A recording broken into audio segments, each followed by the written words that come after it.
Hi, this is me, Zulu Khumalo, and I've been trying to explain why at higher dimensions you seemingly will move faster than the speed of light.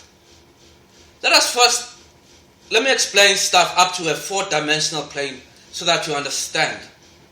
Let us look at a one-dimensional world. This is one-dimensional. It's just a line. I'll just draw a line here for you. Pretend this is a flat line, so that I just want you to understand. That's a one-dimensional world. It's just a flat line or something flat, and it can be divided into infinite number of parts. We'll give it a symbol of 1 unit. So this is, say, 1 centimeter, 1 kilometer, but it's 1 unit. Let's move on to a two-dimensional plane and look at it. This is two-dimensional. It will be a square, like a square. Make it thicker for you so that you can see it. Otherwise you won't be able to see. But you can immediately appreciate one thing once you look at the square. It's also 1 unit because it's 1 square. But you can see something clearly now. This is made out of 4, joining 4 one-dimensional places, and we get a square, rectangle, or anything that's flat. And you can immediately see in the two-dimensional what is happening. You have taken up more space than in a one-dimensional figure. So you've taken up more space. You take up more space. A two-dimensional world takes up more space than a one-dimensional world. Let's take our one-dimensional world now and change it into a 3-hour world, a 3-dimensional world. There's our cube. And you can immediately see what a cube does, what a square doesn't do. The cube takes up more space than our square. This is 8 squares joined together, and we can put some stuff in the middle here, make it look fancy. But you get the idea. That's a cube. 1 cube. It has taken up more space than so. A two-dimensional creature. Well, we are 3-dimensional, but our view is 2-dimensional.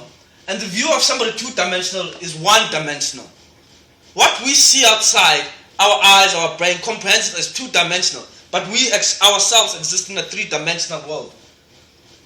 So when we look at, say, a car moving at 30 km an hour, it's moving and it's moving to the next space. But to somebody else in a 2-dimensional world, if ever they could conceive something in a 3-dimensional world, if they could turn themselves, they would take up more space. Because you can end from here, let's say here, and this here can represent point A here. So this is point A, this is point A. But we can move to say here. That can't be shown then. It can only correspond to over here. And that will correspond to over here. But you can see it's on the other plane because we've moved from here to here. But somebody in a 2-dimensional world will just see you from moving from here to there, not from here to there. So to them, but it's this, and they've got they see it all completely wrong. But you've actually moved, you've taken up more space, you've moved further than that point, because you've moved also 1 and in depth. So what you've actually done is moved further, you've moved further. So the fastest thing in this universe, let's say, is light. But to a person over here, it would seem like it's moved further because of the depth included.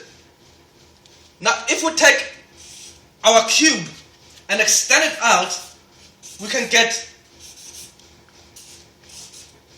a 4-dimensional cube, a 4-dimensional world. It's very complex, and the 4-dimensional world, that's a tesseract. I'm using cubes here. A tesseract is going to take up more space than a cube, just as a cube takes up more space.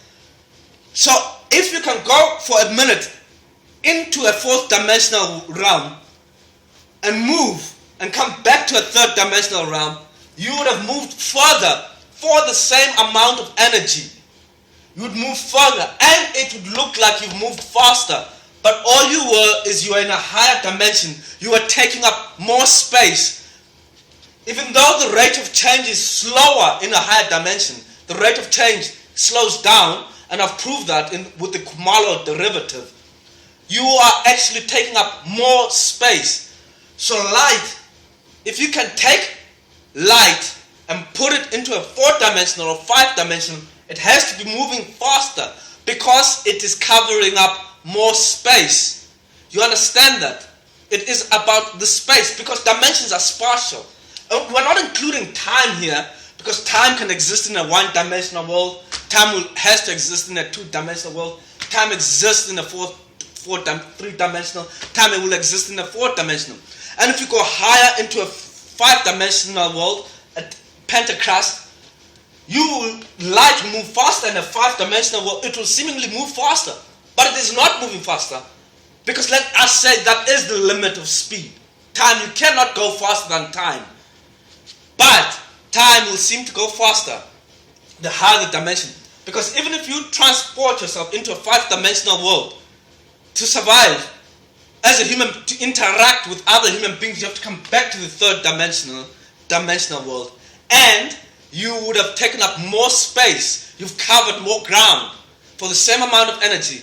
So the limit seemingly is faster. So I will once again, I hope you understand that.